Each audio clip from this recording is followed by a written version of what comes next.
One. Welcome back. I'm Alfred Lambremont Webre, and I'm here today with Karen Melton Stewart, who is a retired National Security Agency NSA analyst. Welcome, Karen. Hey, it's very nice to be here. Thank you. Thank you. You know,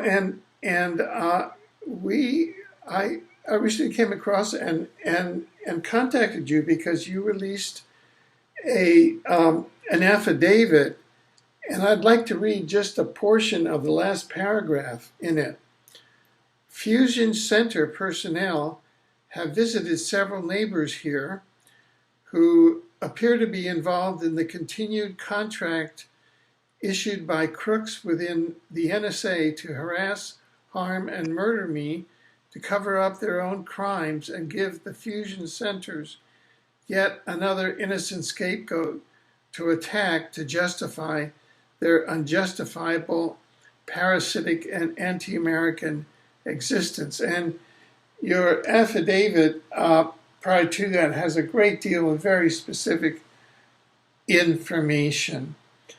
And so I'd like to ask you, for those who are listening for the first time, and for myself really, what exactly are the fusion centers, and what is the nub of the situation that you're addressing in this public affidavit? Okay, I decided that if they would succeed at killing me, keeping the information that I knew and had found out would not be a good idea. So I created an affidavit to give out to people in case my affidavit could help them in any way, you know, whether I'm alive or whether I'm not. So I wrote it up on February 11th, and I started going on various podcasts and things and reading it so people could see how I came to the conclusion that the fusion centers are the main hub of our torture in most cases. Not all. Sometimes it's military and from the nearest military base. But for the majority of us, I think the fusion center is where it is choreographed from. And I'll give you a very, very short, I hope, very short synopsis of why I apparently became victimized by this. I'd worked at the National Security Agency for 28 years. I ended up doing a 6-month top secret report that helped us when we invaded Iraq. And I was told that my report apparently saved at least 2,000 lives or more, which, you know, of course, I was very happy that that was the case. But my boss, my directorate boss, which is a couple people above, you know, like a branch chief, he decided why waste putting this woman in for a promotion for her work when I can get my lover promoted with Karen's work. So he basically took a write-up of my work, took my name off of it, submitted it as this other woman's work, her name was Rita, and got her a double promotion. Of course, all the feedback I got was that, oh, well, you didn't make it this time, good luck next time. So, you know, I just went with that. I said, you know, oh, well, you know, that's the way the cookie crumbles. And so within a year or so, I had a promotion board member who figured out the deceit, because she couldn't find a thing in the world the woman had done on my project. She asked me a few questions, and that let me know what had happened. And I tried to go to the Inspector General at NSA to see if he would investigate to see if this was really true. And when I did, all hell broke loose. You know, the people who are guilty basically tried to accuse me of something, which is still a mystery today as to what. Tried to get me fired, and within probably, I don't know, about 3 years of intensive harassment, they ended up getting me fired 2 years before I could have fully retired. Luckily, I fought and got a partial retirement. And then I ended up being targeted. Well, you know, just before I was fired, I was actually targeted by NSA goons, low-level security goons, who stalked and harassed me using a certain methodology. Well, after they fired me, they left me alone for a while. I did sue them, and then when my lawyer started to dig up stuff they didn't like, then even though I'd moved to another state, basically NSA went to the Fusion Center and had a contract put on me to stalk and harass me. Now, what is a Fusion Center? All right, after 9/11, The intelligence community was called up before Congress and said, why the heck did this happen? Why weren't you guys on it? And their excuse was, partially was that the Constitution got in their way, which is baloney. And they were saying that the upper echelon intelligence people were not communicating with the lower echelon law enforcement. So they needed centers all over the country in each state and multiple centers to fuse upper information, higher echelon information with lower echelon information, meaning see something, say something, and then it would filter upwards and somebody in the intelligence community would figure out, was it worth really digging into, or vice versa. People from on high would tell the lower echelon law enforcement, watch out for this, this, and this. So those are the fusion centers. They were created by the FBI. They're under the auspices of the Department of Homeland Security. And there are representatives from all kinds of law enforcement to all kinds of federal and even contractors. So you might have somebody from the IRS, from DEA, from NSA, from CIA, obviously FBI because they're running it. And then you might have people who are basically sheriff's department or police department, or even wildlife people who, out to guard the wildlife from poachers and things like that. So it is a total fusion of information, they think. But what I found out in watching what was happening to me and investigating was that these are the people who basically run the civilian mercenaries who stalk and harass innocent people put on the watch list for other reasons than being suspicious. And there's a multiplicity of reasons. And they're all money-making schemes. And some of them are to serve somebody with connections who wants revenge, to serve somebody who is trying to figure out if a certain weapon works, how does it work, and he needs to be able to test it on human beings, but nobody who is sane would volunteer to have this type of weapon tested on them. So it seems like they either put out a contract on a person for a vendetta, or they may call up and say, in a certain area, let's say North Florida where I was, we need 20 people to test this particular weapon on. So we need you to fabricate dossiers on 20 people to say that they're suspicious people, declare them to be put on the terrorist watch list. Then since you've done that, then declare them to not be citizens, not have constitutional rights, not have civil rights, not have human rights. And because the terrorist laws say we can kill terrorists when we find them, it doesn't say how we can kill them. We can drone them, we can hit them with the drone and blow them up, but we can also, in our minds, the way that we interpret it, is that we can take these weapons and hit them with it, whether it's over weeks, months, years, even if it kills them, so what? We're allowed to kill terrorists. So this is the basis of the terrorist watch list scam. And they're hitting people with directed energy weapons. They're hitting people with poisons and gases meant for wartime or battlefield. And they're also basically choreographing car accidents and other types of things like this, and coercing doctors and medical staff to implant people if there's an opportunity, or with a car accident that they create an opportunity to put networks of implants in people and then test them with these implants. And some of the implants are body area networks and cause the people all kinds of horrific pain. They can mimic a disease by tearing down that person's health in a certain way to figure out how to cure it or treat it.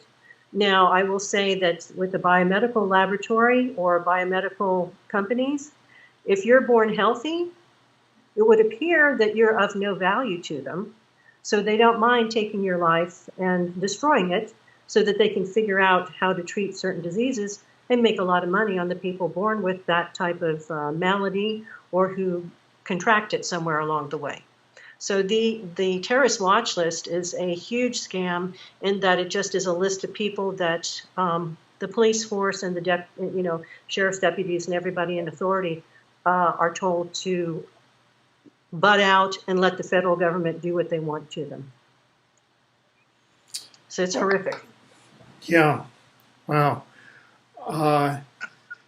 The mind boggles. Now,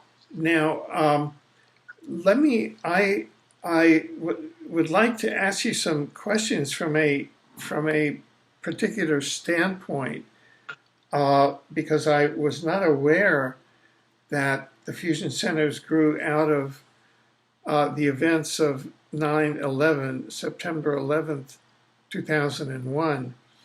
And coincidentally, I'm one of the judges on the 9/11 War Crimes Tribunal, along with Judge Connie Fogel, which was held here in Vancouver, BC, with about 30 witnesses, including Professor James Fetzer and others. And the brunt of the testimony given, and we had testimony from insiders, from experts, was that the events of 9/11 was an elaborately choreographed inside operation by the deep state of the United States. And we even had a whistleblower who had witnessed preparations for 9/11 inside the US as early as 1971, that is 30 years prior to 2001, they were setting up that operation. And the Twin Towers were actually built for the operation. They were owned by the Rockefeller brothers. So this appears like it's one of those cases where what the outside political scientists would say is directed energy weapon fascism designed and brought on purpose. One creates a false flag operation like 9/11 in order to create the fusion centers, in order to target dissidents and others within the population on a long-term basis. And so that would be my analysis as a judge of the 9/11 War Crimes Tribunal, which was a tribunal of conscience. I can give you a piece of information that very briefly. Sure. 2 days after 9/11, when I walked into NSA to start my work, because they closed down NSA for 2 days, I walked into NSA and I was on my way to my office when I came across 2 or 3 women trying to comfort a man probably in his early 40s. He was crying, and he was crying like a baby. I mean, very heavy sobs. I figured, of course, he had lost a loved one or friends in 9/11. I started to pass by him, and he started to say things like, nobody had to die. And that stopped me in my tracks. He kept saying, nobody had to die. We had all the information we needed to stop it, but the management wouldn't let us report it. They wouldn't let us warn people. They told us to shut the hell up or else. They told us if we tried to report it, we would be arrested for trying to basically tell secrets, and I have, and then I couldn't believe it. The man kept saying that over and over again, and finally he did go back to his office, and I waited to see what was going to be said, and all I saw on the TV was utter and total baloney in regard to us not knowing a thing about it. And I said, well, how could this man say that my section of NSA knew all about it, but we were forbidden to report it? Now, several years later, I ran into a man who happened to have worked in that same section, and without knowing I had spoken to the first gentleman, he repeated the same story. And he became a targeted individual, and he got fired from NSA. because he tried over and over and over again to warn people. He rewrote his reports thinking they just weren't smart enough to understand the danger that he was describing to them, so he would rewrite them. And so finally, they told him to shut the hell up, and they declared him to be insane, declared him to be obsessed with kamikaze planes, and fired him. And then they stalked and harassed him for a decade, keeping him from working any kind of decent job. I mean, the man was a polyglot. He spoke 13, 14 different languages and dialects. You don't run into that. That's a gold mine, okay? But they fired him and kept him in poverty for a decade and came to him after that, NSA security, and said, if you shut the hell up, we'll let you have a life. If you say a word, we'll destroy it. And I know the man's name, and I can give it to you. Yeah. In private. Yeah, sure.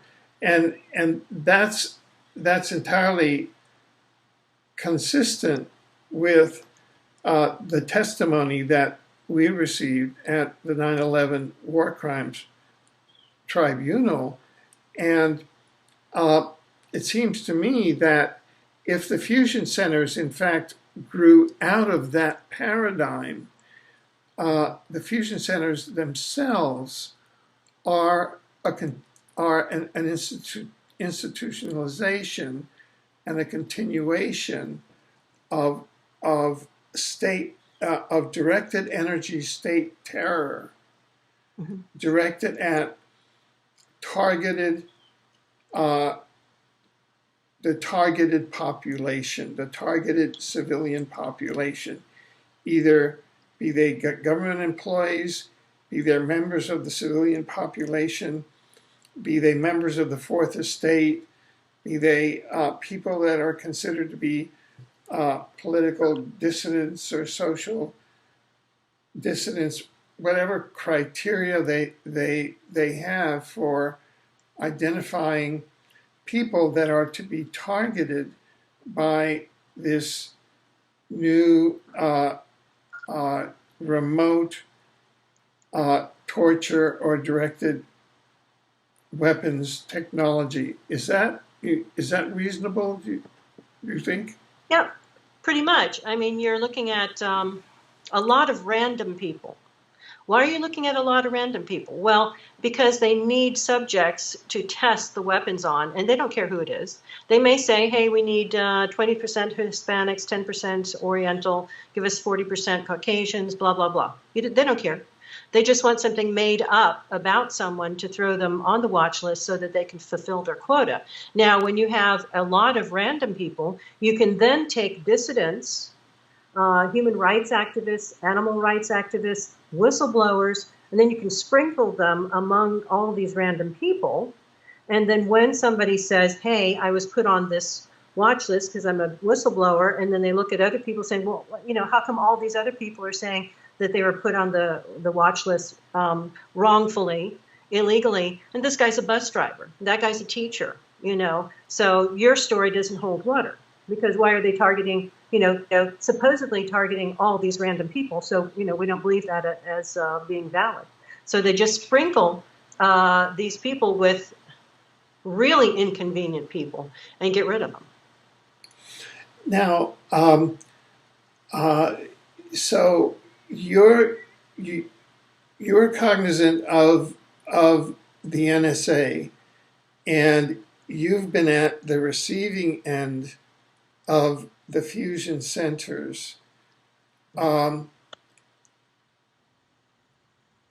If we move beyond using terms like deep state, who are the parties in interest that's keeping this entity going? This, just to use perhaps over-hackneyed terms, but at least from my perspective, valid terms, unconstitutional, unlawful, and genocidal entity going.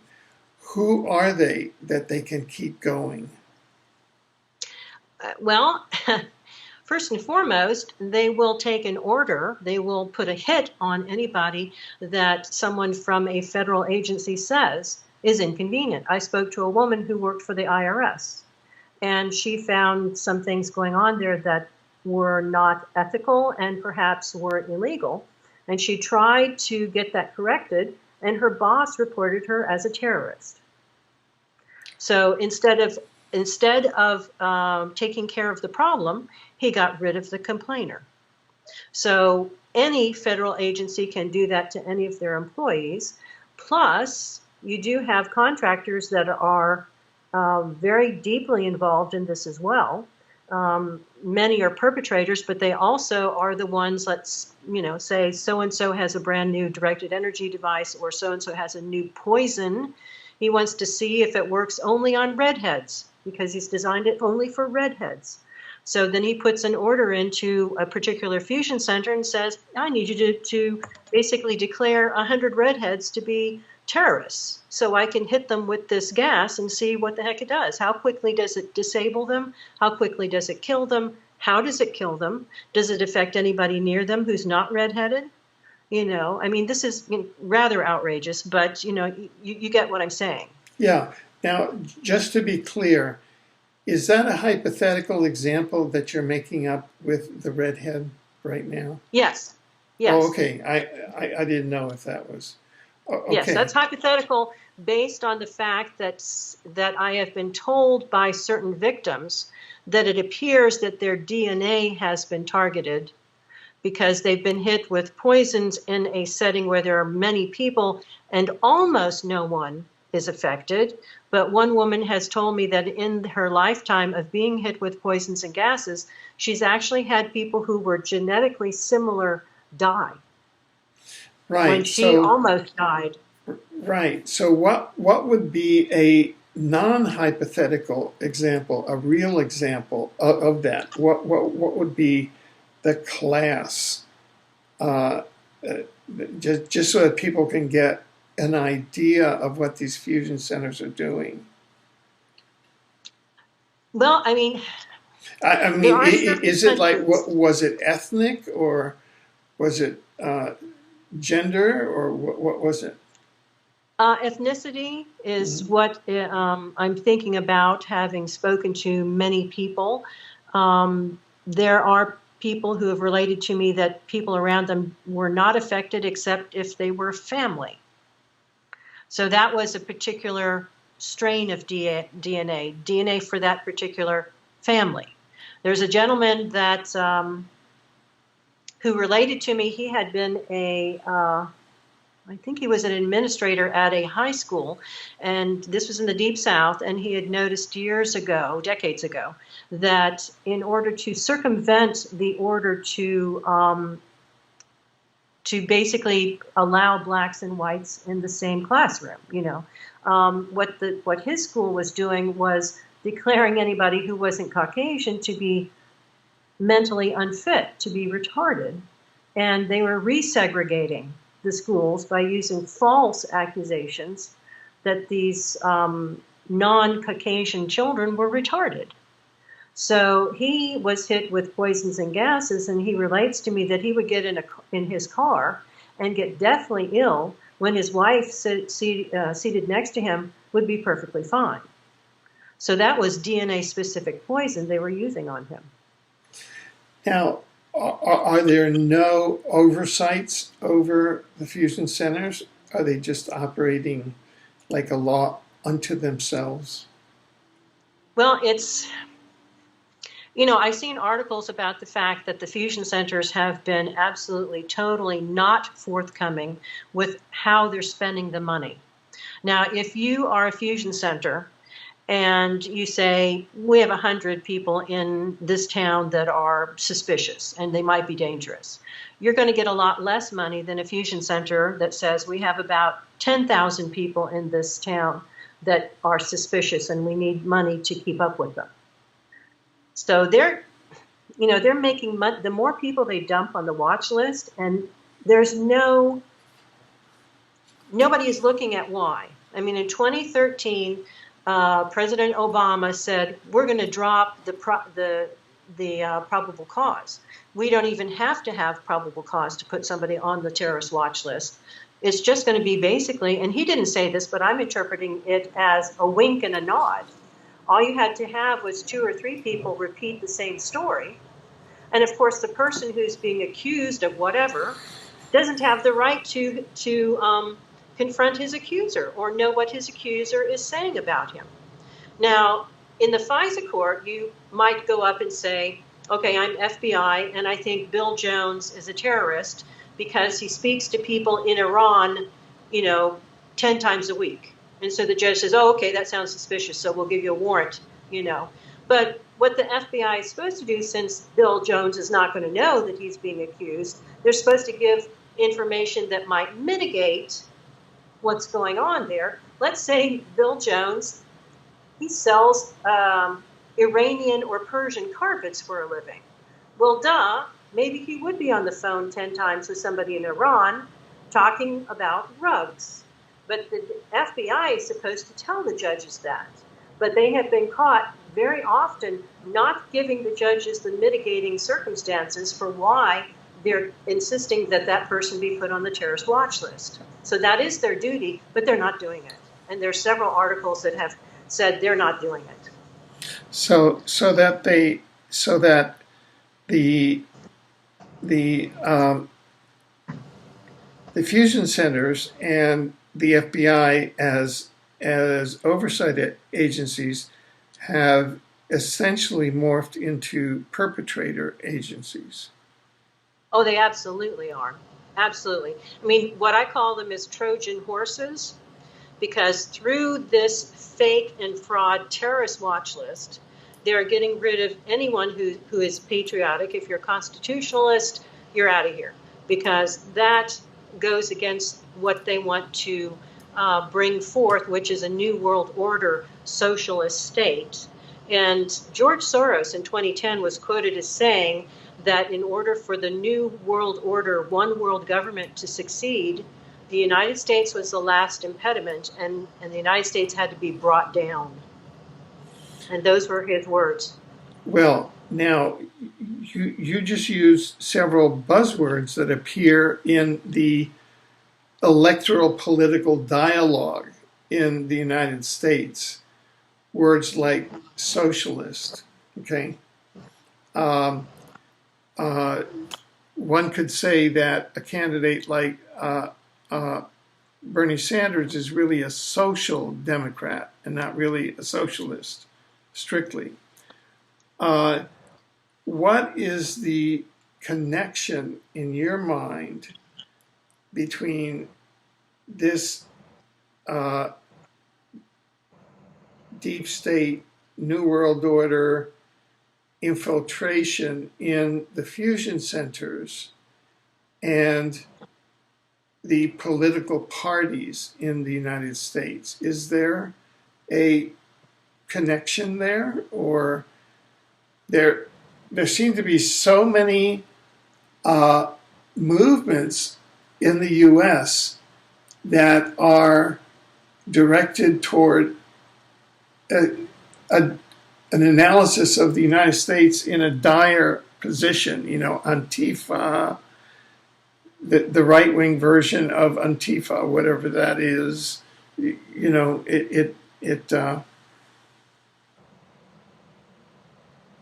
Well, I think you've got adherence to the notion that a one world government would stop all wars and it would make everything just wonderful, peachy keen, et cetera, et cetera. You've got adherents that are in both parties, because both parties swing, left and right. So you may have somebody in the American Democratic Party who doesn't see things all that much differently than somebody who's in the right wing.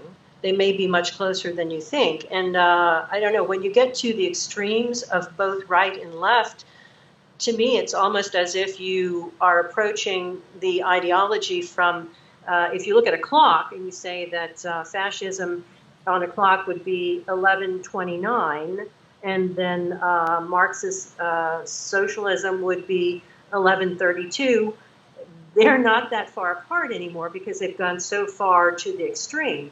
And I think both would fit into the notion of trying to rein in everything under a one world government because they just feel like there would be no more wars and things would get solved so much better and so much more quickly, when I don't think that's the case personally.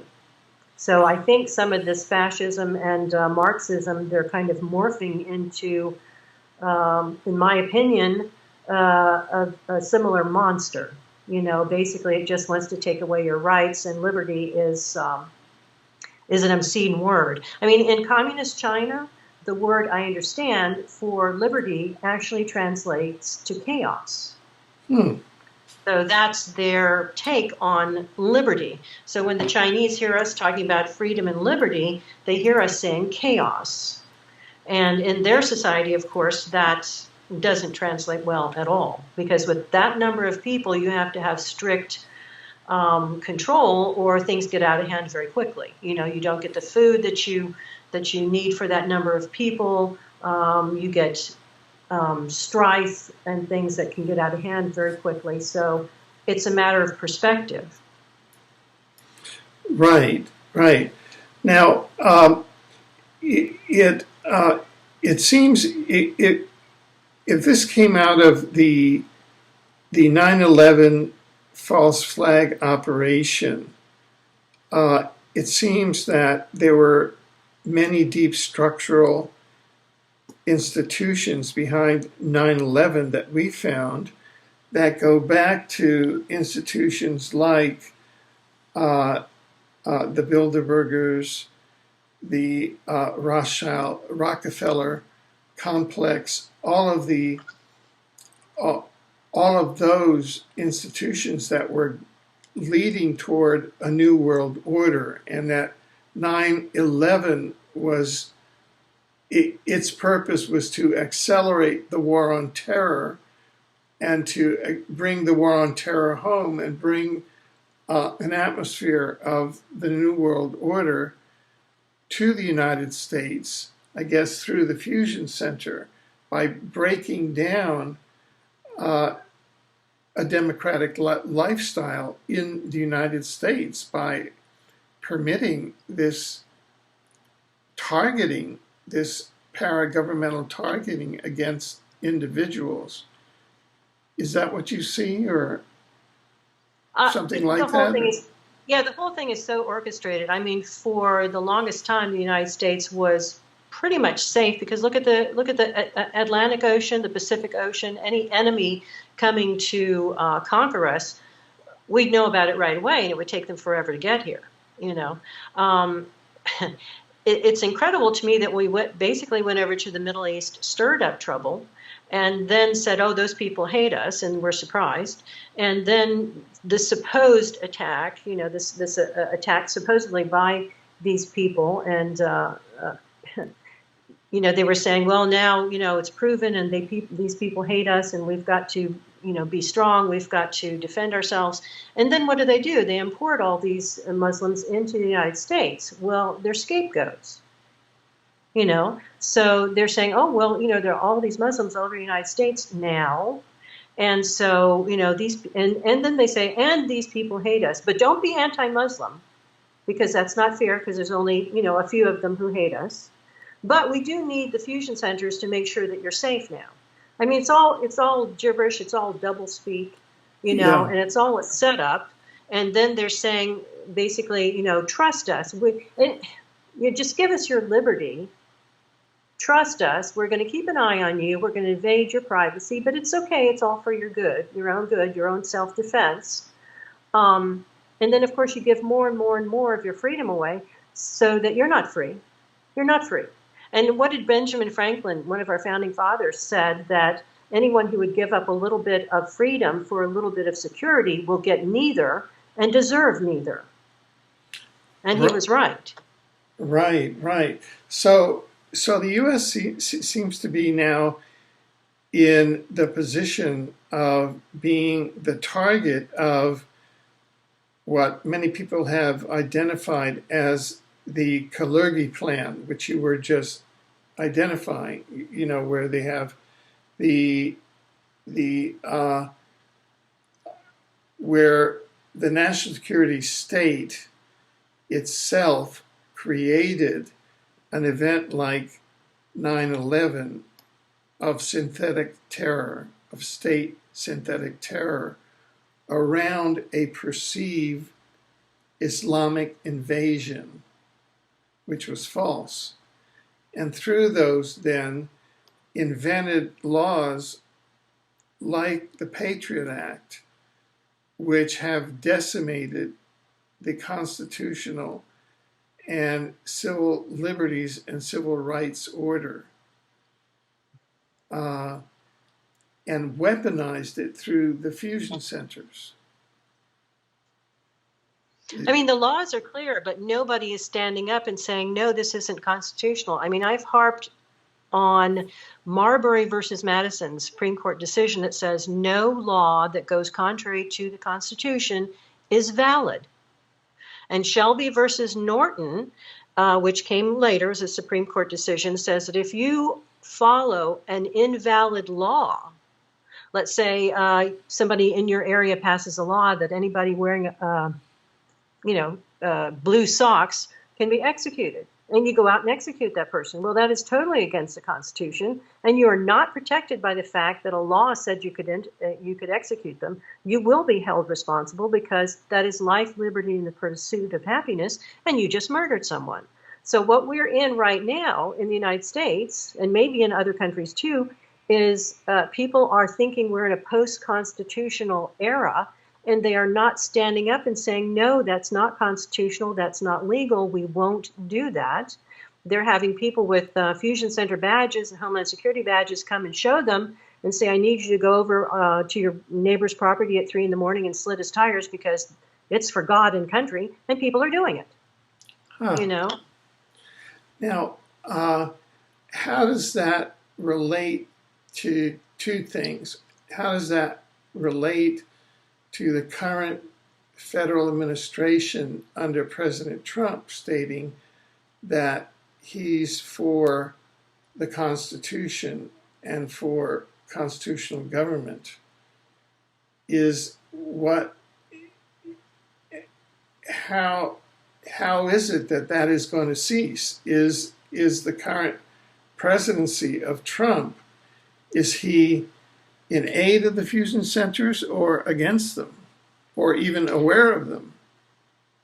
Well, we're trying to get word to him. We've been trying to get word to him since he ran for office that abuses are going on, and there are certain overt overtures we've made, and there are certain behind-the-scenes overtures that we've made, and we are very hopeful that he understands what's going on. So I'm not going to get into, some of the things behind the scenes that are delicate, but the push now to say that we need to make sure laws are constitutional will help us. Again, I referred to you to two Supreme Court decisions that we've got to get back to. And right now, the FISA, not the FISA, I'm sorry. But legislators are going to be voting as to whether to keep I think it's 215 in the Patriot Act, whether to keep that and other parts of it going, because they have to be revoted on. You cannot declare a state of emergency and just keep it forever. You can't. That's not the nature of the beast. A state of emergency is for a limited time period. And right now we're in, 20 years almost of a state of emergency and state of war. Well, that's rather outrageous. And part of our problem is that's not been challenged. People have been afraid to say, come on, 20 years? That's just not reasonable. They're afraid politically to be seen as wimps. But they're not challenging it. They need to challenge it because of the Constitution. So right now, people have fiddled with some of these sections of the Patriot Act, but they haven't really done much with them that would do any good. I mean, it's just cosmetic. But right now, what the Trump administration is doing is they're saying, okay, enough of this crap. We're going to go in and we're going to make some very substantial changes. So if they do make substantial changes, it'll start to reel it back in. And for one, I've been writing multiple people, and saying the fusion centers are a problem. They're a Trojan horse. They're saying this is the enemy over here, and then they're attacking everyone but that, and lethally. You don't even begin to know what they're doing. They're hiring people to stalk and harass. They're hiring people to mutilate pets. I mean, it's just the most cruel thing that you can think of. And this is not law enforcement. The Eighth Amendment in our Constitution says that you cannot use cruel and unusual punishment for people you have convicted of crimes. You can't do that to people that you just merely accuse. So we have mobs of people called InfraGard that are run by fusion centers that are using enhanced surveillance, which means stalking, harassment, vandalism, and all kinds of things that only crooks do. And I will say that I realized that the fusion centers were doing this because of the second round of stalking harassment that I received in Florida after I'd left Maryland, because Fort Meade is where NSA is, and where NSA was stalking and harassing me and doing certain things was Maryland. And there was a pattern to it, a very definite pattern. So when I moved almost 1,000 miles away, and several years later when it started again, that same pattern was occurring. It was undeniable. So I knew it was a federal program. And I thought it was, at first I thought only NSA was doing that was NSA's methodology of dealing with whistleblowers. But no, it turns out that it is a national methodology to deal with people that they want on the watch list for whatever reason. Because the first thing is the stalking harassment methodology usually is what starts with people. So they notice strangers and multitudes of strangers doing the same thing. But when they talk to the police say, well, who's doing this to you and why? And they recount, they say, well, it's all kinds of different people. I don't know who they are. And so what they say to begin with mimics paranoia, because you think everybody's out to get you. So the police immediately write somebody off who's reporting very factual stalking harassment techniques, but they're made to make you reporting them sound like paranoia.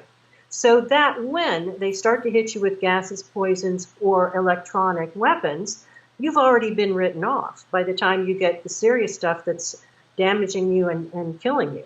You've already been written off by the police, and that is the first phase to make sure that you are discounted. And they can do anything they want to you, and no matter what you say, the police are going to say, we're not going to help that person, waste of time. Right. And so that's a very, very acute description of how this program targets the individual. Now, what's the best way that this program, can it be stopped either by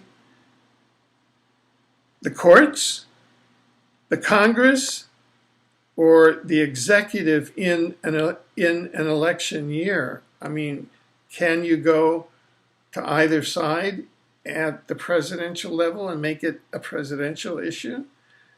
Can you go to the Congress, or is the program that infiltrated in the Congress as well?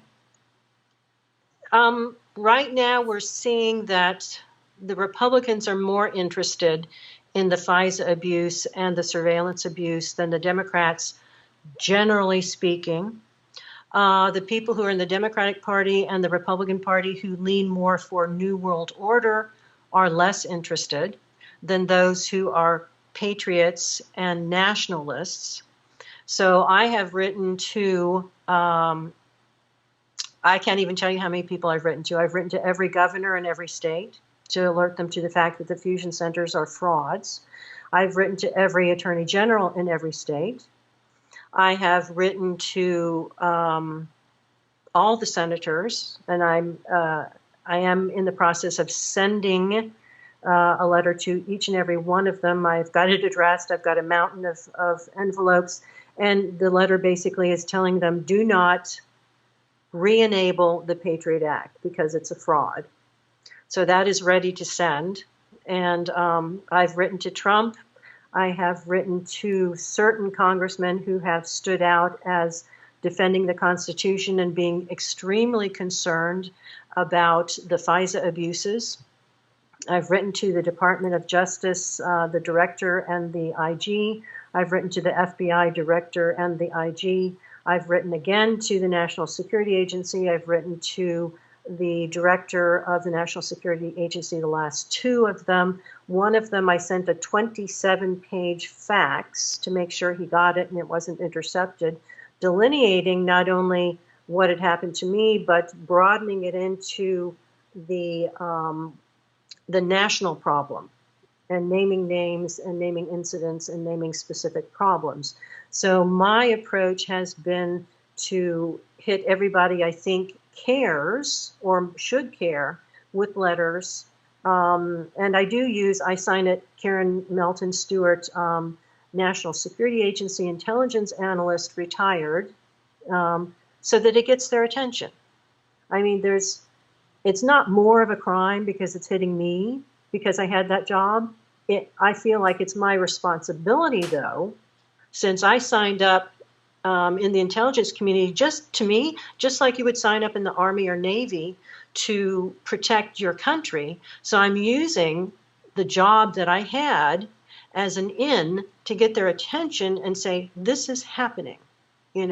Because maybe if Mary, who's a college professor, writes in and says this is happening, maybe they won't pay attention to her. But maybe if she writes in and I write in with my intelligence background, maybe they'll say, oh, maybe we need to talk to Karen and Mary, So I'm trying to use that to break down the door, to get our foot in the door, because I've said, when I do some interviews, I'll say, I'm usually introducing the people to this topic, and I'll say, I'm not the only one. Now, if you find this interesting or you find this alarming, I have other people I want you to talk to, because this is not my story. This is our story. This is the world story. This is the United States story. And if we don't stop it now, it'll be our end story. Now, do you have a presence online that people can go to as a reference at all? I mean, just some place where they can support you or reach you or consult an online reference, or where there are updates on this work? Well, really, I should have I should have a site, but I don't. What I have is Facebook, and I've just been so very busy writing letters and trying to advise and help people who contact me and say, this is happening to me, what do I do? What's going on? So it's kind of half my time is spent trying to help people through this and try to get them on their feet and try to get them shielding tips and other tips. And then the other part of the time, I'm basically writing and researching. So I don't really have a site, which is remiss on my part. I really should. Well, no. I mean, you have a Facebook site. So if people wanted to contact you either for information or to tell you their stories or suggestions or to enroll in supporting your efforts, do you have a model piece of policy or legislation that you're seeking?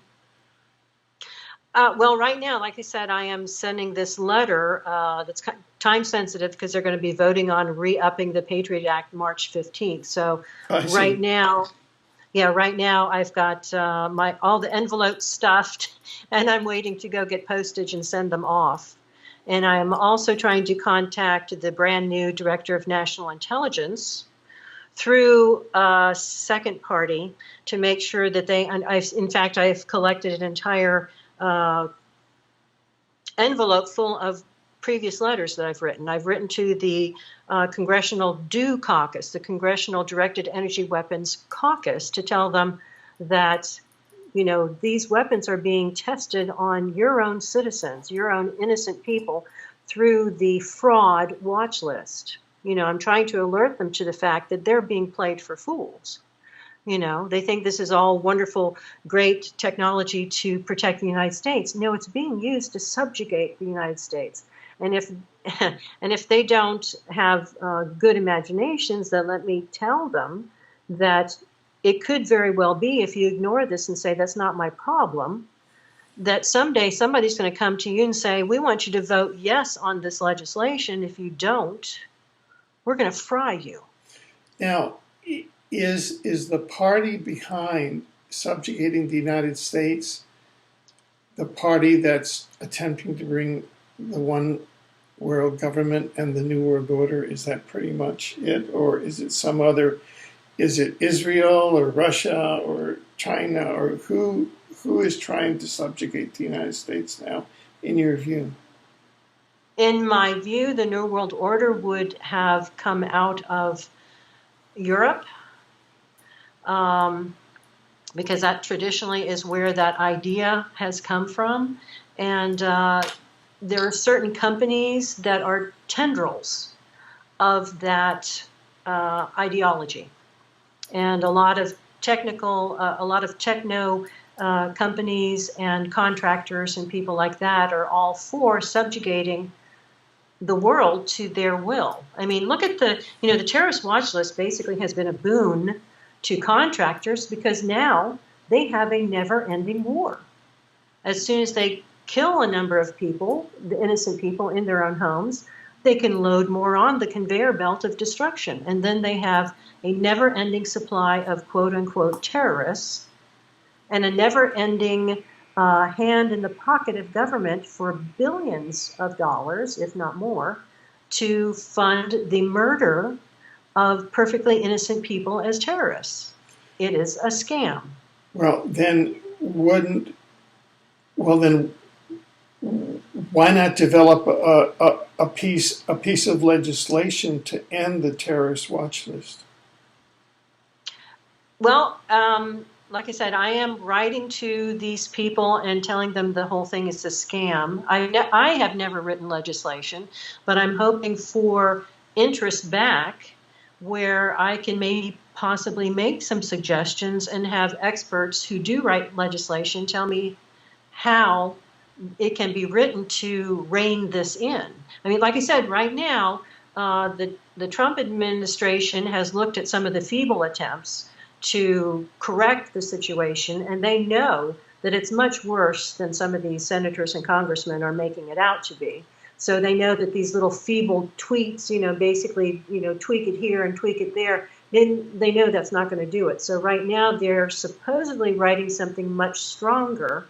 So we need to see, from our perspective as targeted individuals who are wrongfully and illegally targeted innocent people, we need to see if that's going to fit the bill. And if it doesn't, then we're going to be vocal and tell them. I mean, Judge Trenga of I think it's the Ninth Circuit in Virginia, last September ruled on a court case that was brought by CARE that was saying that, these people, our plaintiffs, have said that they're being abused and mistreated due to the watch list, and they're not told any reason why, and they're having their lives disrupted, et cetera, et cetera. Of course, from what he describes, what they're going through is certainly illegal and unfair, but it's nothing compared to the torture, the 24/7 torture and murder at times of totally innocent people declared terrorists for no particular reason, for no valid reason. So I ended up writing to him and having other people join me in writing and saying, very good that you declared this unconstitutional, but here is what it's actually doing. You're seeing the tip of the iceberg. This is what the program is really doing. So when you demand the government change what they're doing, here is our perspective. We don't have any standing in this, but I wanted to alert him to what was really going on so that maybe it would permeate what he was thinking, and so that he would see that's not just a little problem, it's a huge problem. And so that might, I hoped, affect his thinking and his demands in regard to what he was telling the government to do to remedy the situation. So I said, all I want is somebody talking about it. I want people talking. I know I don't have standing. I know we don't have standing, but I want them to talk about it and investigate it. Right. Are you going into 2020? Are you more optimistic now that positive changes are going to come, that awareness is going to come around this issue, and that there will be pressure to terminate the Patriot Act, to shut down the fusion centers? Or do you think that the United States is headed toward the New World Order and the globe is headed toward the New World Order? I personally am hopeful. And I said, I kind of in my heart count on something big happening in 2020. It may not be until the fall. It may take a while, but in my estimation, we're getting there. And certainly we have a lot more hope than we even had 2 or 3 or 4 years ago. So I think we're getting there. It's just a lot slower and a lot more difficult than we had ever imagined. And certainly there are powers that do not want to be revealed. And if you think about it, there are a lot of people who need to go to prison and a lot of people who, frankly, need to be executed for crimes against humanity, war crimes, treason, conspiracy to torture, conspiracy to murder. There are a lot of people who need some very serious prison sentences, and they need to be executed. Now, one of the things that I've seen is that Trump has started instituting prison changes. He's releasing people who are sentenced to 30 years in prison because they had marijuana and they happen to be black. That's just absolutely ridiculous. But there are some cases like that. So he's finding some of those cases and rectifying it to the best of his ability. He's letting people out of prison who don't need to be there. Well, he's also opening up the prison for people who do need to be there by doing that. Plus, he has already spent millions of dollars upgrading Gitmo. And I've read that they have been telling the people what they want Gitmo to be is long term, because they plan on certain people going to prison there and staying until they die. So they actually have started to put in facilities to help people they imagine will be elderly and dying there. And there are 3 island high security prisons that they have upgraded. One is Diego Garcia, one is Gitmo, and the other one I can't think of. It's probably in the Pacific somewhere. And I think they're negotiating to build a 4th one somewhere in the Pacific, but again, I don't remember the name. So our prisons inside the United States are getting kind of emptied out of frivolous people assigned there for just absolute, based on prejudice or stupidity or something like that. So those are being emptied and being readied, I think, for some of the perpetrators who were paid by fusion centers. And fusion centers, by the way, they basically will take the tax money that they're getting and they'll launder it into gift cards. They'll launder it into, let's say they come to a neighborhood and say, oh, Jim Smith over here, we want you to hit his house with a directed energy weapon. All you have to do is put it in your garage, aim it at his home 24/7, and we'll give you X amount of reward. Now, would you like your reward to be a new roof? Would you like it to be a riding lawnmower? Would you like it gift cards? How would you like it? Because they are not putting these people as employees. They're funneling money to them. They're laundering the money that is supposed to be used for the fusion center for these snitches. And I've been told, I had a gentleman say, yeah, for it. There are passive people, there are active people, they're assigned to you daily, like you're supposed to follow this guy 4 hours in the morning along with 4 or 5 other people in your cell, okay? And then there are other people in town who they're told if they happen to see you, they're passive snitches. If they happen to see you, you say, oh, okay, I saw Karen Stewart at Publix buying bananas at 4 o'clock in the afternoon, and they text it into the fusion center or whoever's handling it, and they get $100 put on their account for reporting where you were, when, and what you were doing. Well, that is that's a classic kind of fascist. It's a classic fascism. But those are certainly violations of the U.S. Constitution, and the Department of Justice and the Inspector General's office should be prosecuting those. Why is that not happening? Well, they have to admit that there's a crime, and they have to investigate it. We are still trying to get people to investigate, but what it looks like right now is that because these idiots did it to Trump, that brought it to his attention and made it very real for him. Because most of the people say, oh, that would never happen in the United States. That might happen somewhere else, but that would never happen in the United States. And so they brush it aside as being not credible. They don't even investigate it. So what we have here is a president who knows that it is happening or did happen to him. And so if he's got citizens who are contacting him, and believe me, they're writing letters, they're writing emails to the White House saying, this is happening to me. So it echoes what's going on with him. And so he knows something is up. And so what he's got to do is have people investigating. Now we're looking at Durham wanting more money to expand his investigation because he's been quoted as saying it was deeper and broader than he thought. Well, of course, once you get into the targeted individuals who are the bread and butter of the false fusion center system, it is much deeper and broader. In fact, there's a potential that there's at least a couple million people in the United States, judging by the network, the incredibly thorough network that is everywhere, because you can't go from one town to another without it starting again on you. You wouldn't have that type of network for 12 people. They keep adding people to expand this network to get more money to build their private fiefdoms in whatever area they're in. Because here's an example. I went into a Walmart to buy something innocuous, came out, and somebody had set up a table saying, we're against bullying, and we want to talk to kids in the school about bullying. And I looked at it and I said, well, you know what? The people you really ought to talk to are the fusion center people, because they're really good at bullying people. And I expected them to ask questions or brush me off. And what I got was, you're not the first person who said that to us. Right. So the word is starting to get out about the fusion centers.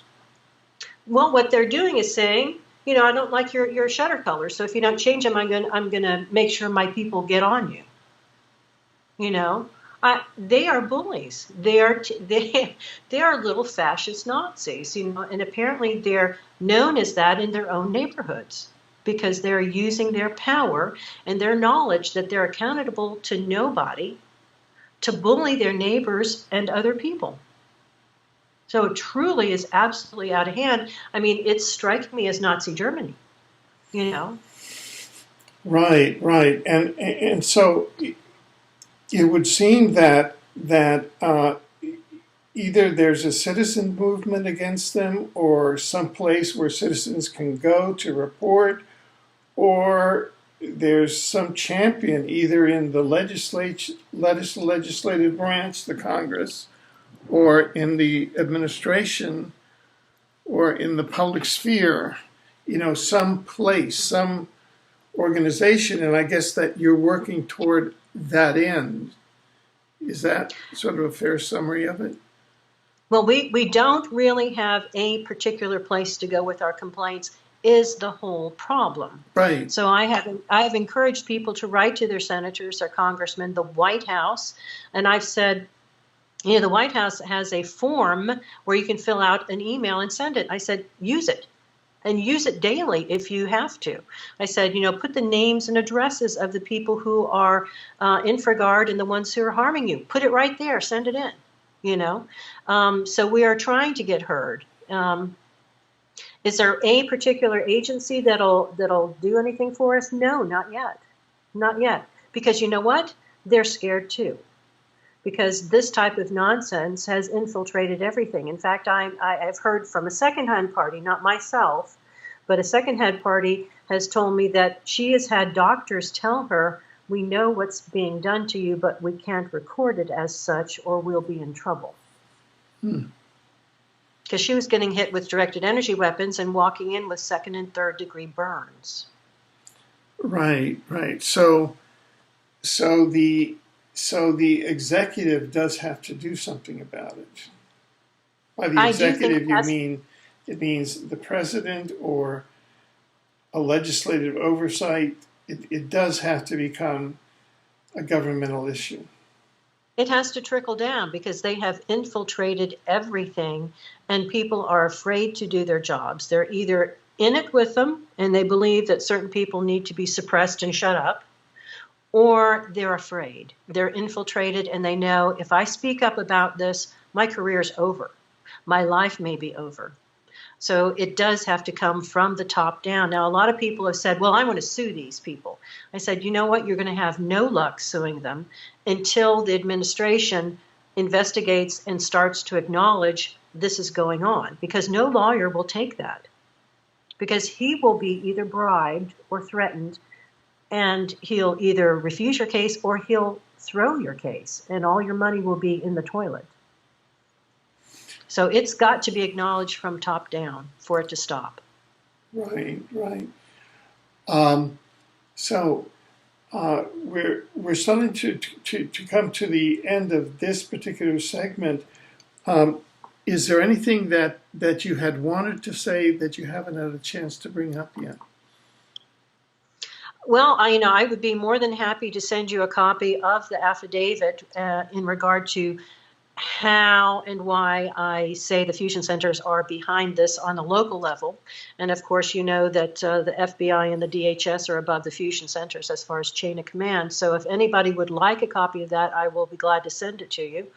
And if anybody wants to join on Facebook, and on my Facebook, Karen Melton Stewart, and then, as I can, I'll answer any questions or direct you to various targeted individual organizations that are trying to not only help people survive, but they are trying, just as I am, to get the word out and to get the public to realize that it's not just us. It's not our problem. Oh, tough luck, No, it's coming for you. This is the method by which they want to subjugate the entire United States. And their message is, if you say one wrong word, we'll be on you like glue, and we will ruin your life. So people have got to know it could be their daughter, it could be their mother, it could be their brother, it could be their uncle. There's no one that it cannot happen to. So everyone is in danger, and people have got to realize that. This is coming for you. It's like looking at an invasion coming across the border and saying, well, they're not here yet, I'm not going to worry about it. No, that's too late when they get to your door. And this is what I'm trying to do when I speak out.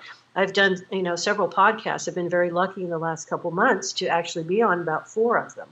And I'm trying to tell people the fusion centers are a danger. They are what is basically the weapon that is coming for you. And they are the arm of the New World Order. Right. Could you perhaps, after our program, send me via Skype or email the link to that White House form where people can send their thoughts or their complaints about the Fusion Center? Absolutely, I will certainly do that. And any other useful links that you think for people, that'd be great. And of course the link to your Facebook page and all, so people can be in touch. Are there any final words you'd like to leave our viewers with? Well, I would say, if this is the first time they've heard of it, then in a way they're lucky because they have been fretting and stressed out the past several years. I think we are making progress. I think we're on the way to getting it taken care of. I don't think it's necessarily going to be an easy road. I still think we have some bumps ahead and some problems because the deep state does not want this derailed. They just simply don't. But I think it will be at a certain point because there are so very many people trying to get the word out. And like I said, I'm doing podcasts and things to alert the general public as to what this scam is, what this fraud is. And so I think it's getting out and people are starting to realize something. I mean, people have known something's wrong for a long time. But now I'm giving them a definition as to what is wrong and why things are happening the way that they're happening. So I think this helps people defend against it and speak up against it. And the more people speak up against it together, the less likely an individual is going to be targeted, you know. So we do need to stand strong and together. And like I said, I do think we're on the upswing. I think we're going to smash this flat. Well, thank you very much for this, and we look forward to you perhaps coming on again in the future as events develop in this area. Thank you very much, Karen, Melton, Stewart. Yeah, Thank you. you.